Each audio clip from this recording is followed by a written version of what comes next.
Finally, I'm uploading the recipe for vegetable soup prepared with ugu and water leaves. The classic Edikang Ikong Soup, the official Nigerian vegetable soup. Yes, when you say give me vegetable soup in a Nigerian restaurant, they know you are talking about Edikang Ikong Soup.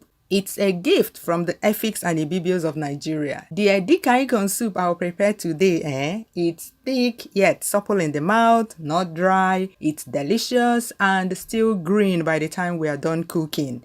If you want to prepare the vegetable soup with all these characteristics, make sure you watch till the end so you don't miss any tip. Also, if you want to ensure that yours will be perfect when you prepare it, like and share this video. Dalo, dalo. Okay, these are all the ingredients I'll be using for this vegetable soup. Every single one of them will be in the description box below the video. I'll talk about a few of them. This one is water leaves. Let me get close and see. It's a very thick vegetable. This one is not even thick because it hasn't started raining much in Nigeria right now. And then this one is ugu.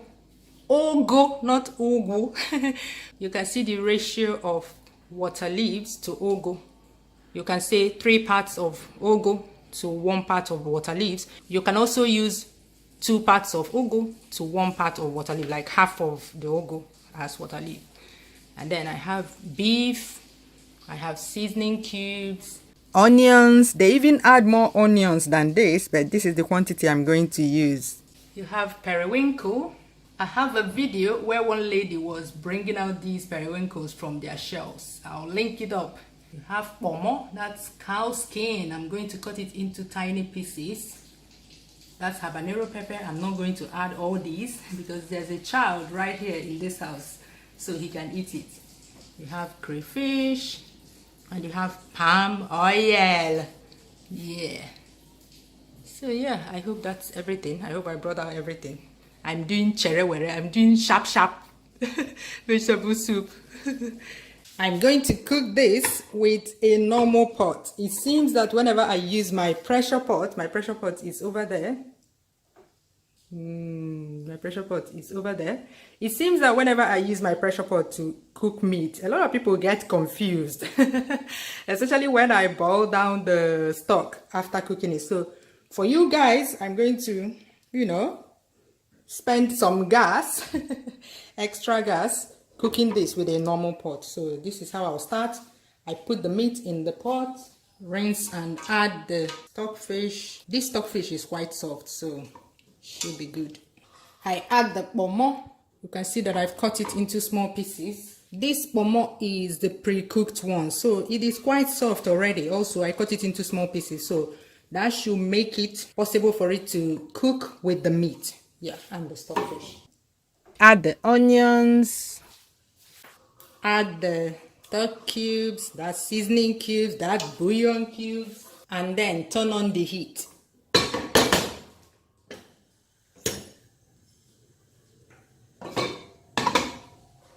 You can see that I did not add any water.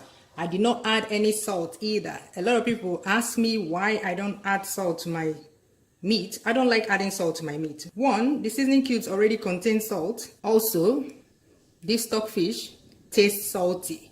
Crayfish tastes salty. For all these reasons, I like to cook whatever I'm cooking, and towards the end, I taste it. If I need salt, I add salt, only if necessary. You can hear me saying that a lot in my videos. So without adding water, cover it and let it steam.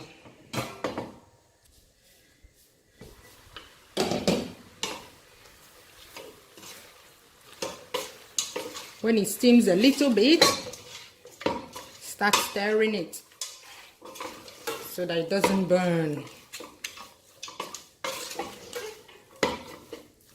You'll see the water seeping out from the beef. Yeah, beef contains a lot of water. When you season meat this way, it makes it taste better.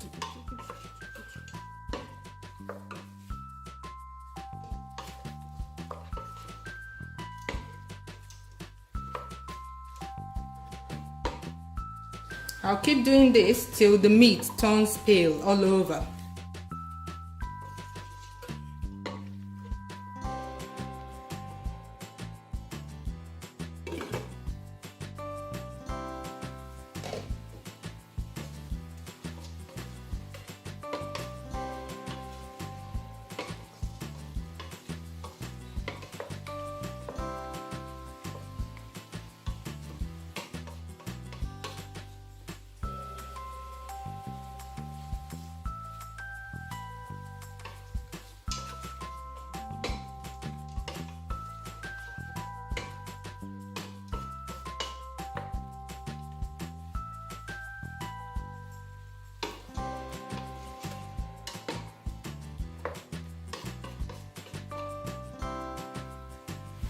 Okay, I just pour water to the same level. Yeah, not too much water. Remember, vegetable soup, I have another vegetable soup video. With vegetable soup, especially this authentic vegetable soup we are cooking today, you need no water in the meat. So we keep adding water bit by bit till the meat is done. So NEPA struck and I had to stop my real-time narration because generator noise from all angles. You see what I have to go through to bring you these yummy recipes from Nigeria? I am doing my part diligently. Have you done your part? Have you liked this video yet? Have you? This is how I pick my ugu when preparing Edikang Ikong Soup, because I don't want all these unnecessary stock in my vegetable soup. Normally, we pick ugu from here. I want a smooth and palatable Edikang Ikong Soup. Again, some people may say that I am wasting vitamins, but you can use these stocks to make ugu smoothie and binge on those vitamins. I am very picky and I'll choose savoring a meal over easily replaceable nutrients any day. There are many opportunities to put nutrients into my body, but I can never forget the bad feeling of eating a meal I did not enjoy. Cha-cha. I pick water leaves the same way.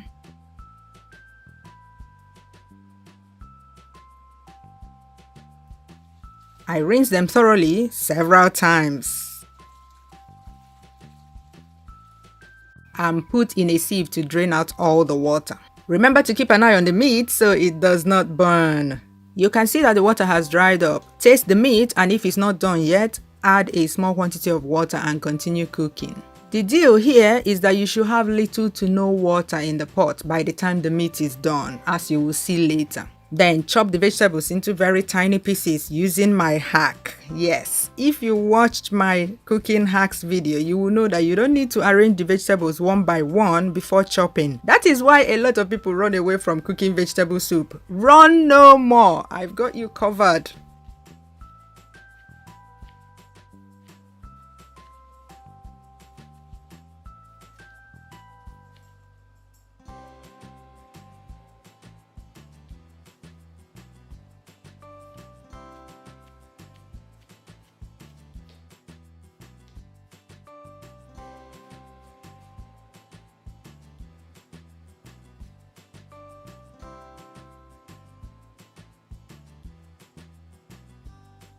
Chop the water leaves the same way.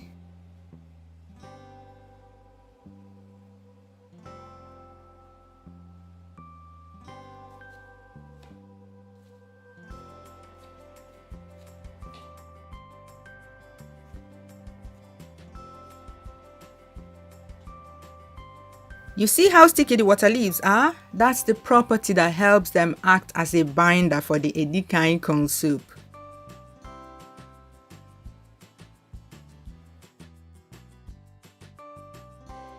I clean the periwinkle by removing these black things. They look unsightly in the soup.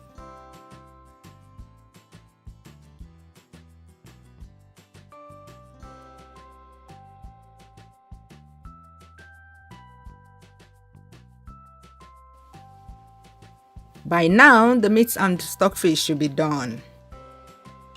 You see how little water I have in there? Take out every obstacle in the pot.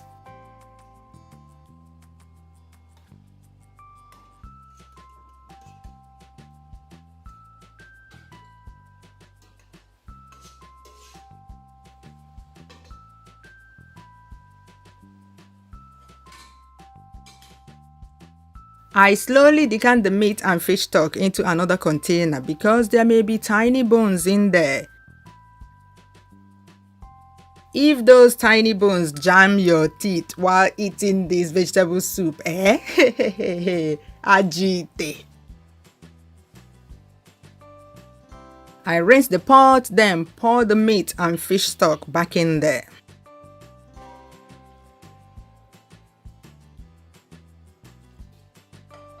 Add red palm oil. Add the periwinkles, the crayfish, Cover and cook the palm oil for at least 5 minutes, stirring it often. Palm oil needs its own cooking time, so you can get rid of the raw taste. Someone described it perfectly in my last vegetable soup video. Raw palm oil feels and tastes like wax. It does not feel like that when you're eating boiled white yam with raw palm oil though.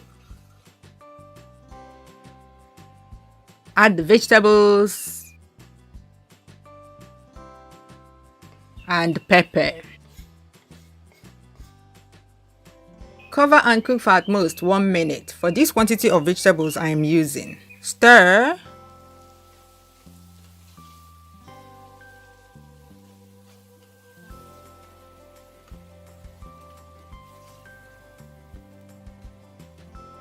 Add the cooked meat and fish.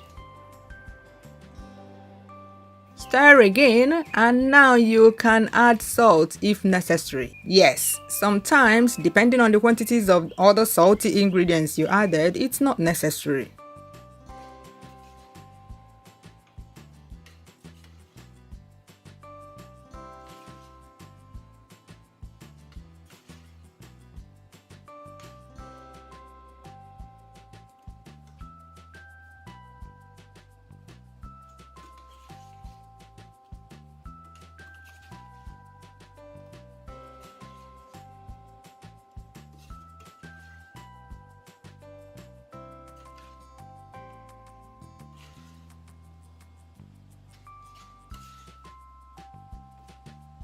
Finally, it's done. Remember to transfer it to a cool container immediately. The lighting in this my kitchen in Nigeria is very poor for filming. This looks better in real life. Serve with any Nigerian swallow. Yummy. This soup is keto friendly. Just replace the seasoning cubes with a keto friendly one and you are good to go. You can lick the soup and chocolate the obstacles. It's a meal in its own right, or serve with any of my keto-friendly swallows. The links to all the videos mentioned will be in the description box below this video. Bye bye!